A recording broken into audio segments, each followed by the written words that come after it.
Yigitim cho'pisini bir opamga, bir menga tutardi. Biz bir-birimizdan qizg'onib so'rardik.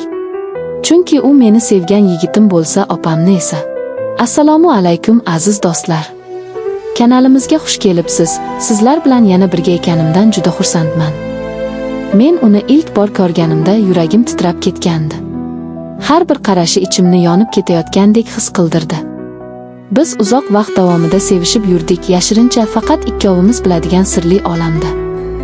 Har bir uchrashuvimiz ehtiros, his va romantikaga to'la edi. Ammo taqdir o'z yo'lini tanladi.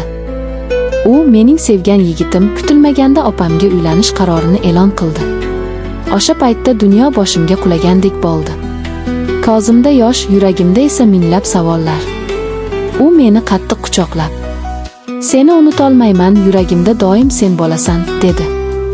O'sha ondayoq tushundim, muhabbatimiz taqiqlangan, ammo haqiqiy.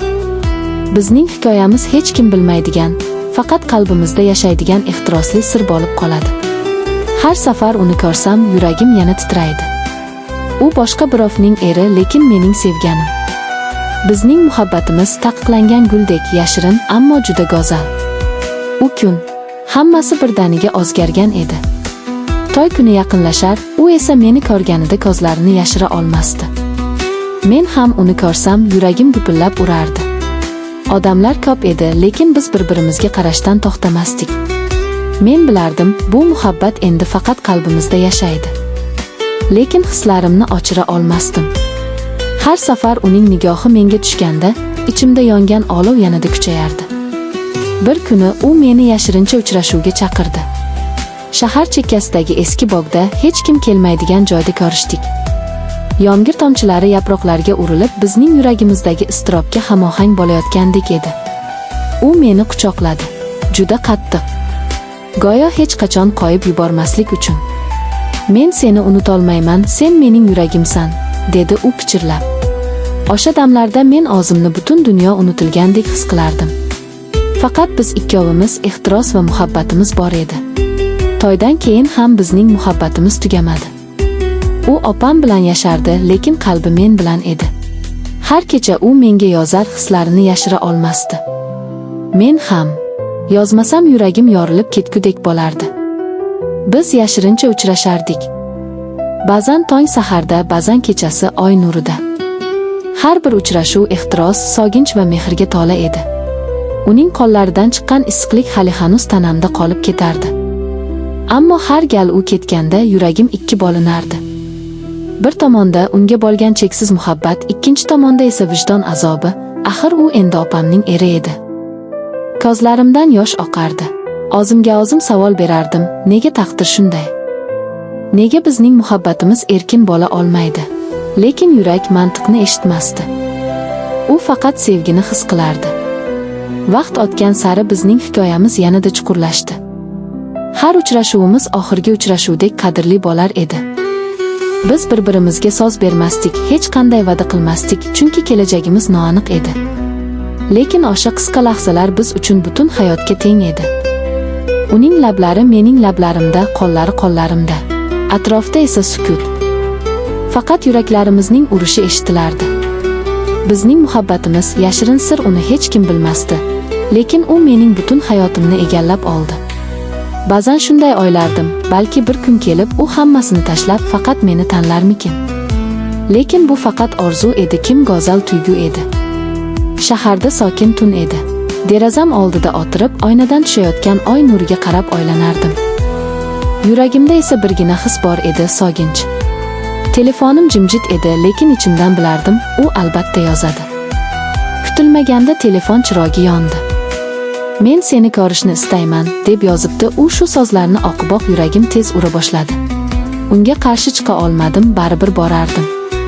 Biz yana o'sha eski bog'da uchrashdik. Shamol barglarni shitirlatardi, havoda esa kuzning sovuq nafasi bor edi.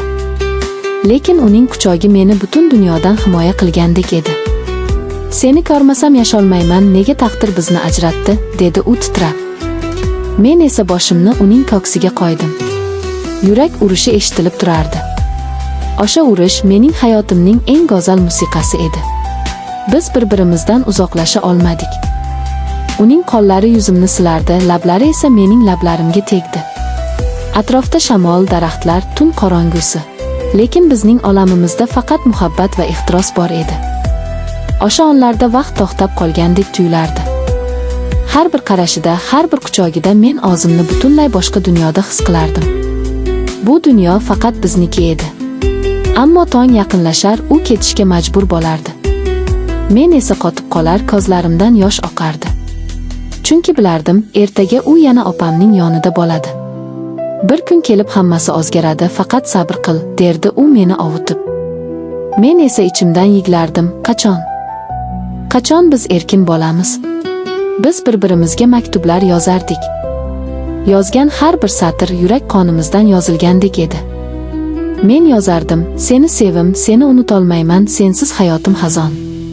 U esa javob qaytarardi, sen mening qalbimning yagona egasisan, hatto yonimda boshqa odam bo'lsa ham, yuragim faqat sen bilan. O'sha maktublar men uchun eng qimmatli xazina edi. Ularni yostiq tagimda yashirib qo'yardim. Har oqshom o'qib ko'zlarim yoshga to'lardi. Kunlar o'tardi, lekin bizning muhabbatimiz so'nmasdi. Aksincha, har bir uchrashuvdan keyin u yanada kuchliroq bo'lardi. Lekin men ichimdan azoblanardim, opam bilib qolsa-chi? Agar hamma bilib qolsa-chi? Bu savollar meni qiynardi, lekin yurak buyruqni eshitmasdi. Har gal uni ko'rsam, barcha qo'rquvlarim, barcha shubhalarim yo'qolib, faqat muhabbat qolardi. Bir kuni yomg'ir yog'ayotgan kechada u meni yana ko'rishga keldi. Biz yomg'ir ostida turib, hech narsadan qo'rqmay quchoqlashdik. Yomg'ir tomchilari yuzimizdan oqardi, ko'z yoshimizga qo'shilib ketardi. U menga qarab dedi: "Agar dunyo qarshi bo'lsa ham, men seni sevishda davom etaman." Men esa pichirlab javob berdim: "Men ham."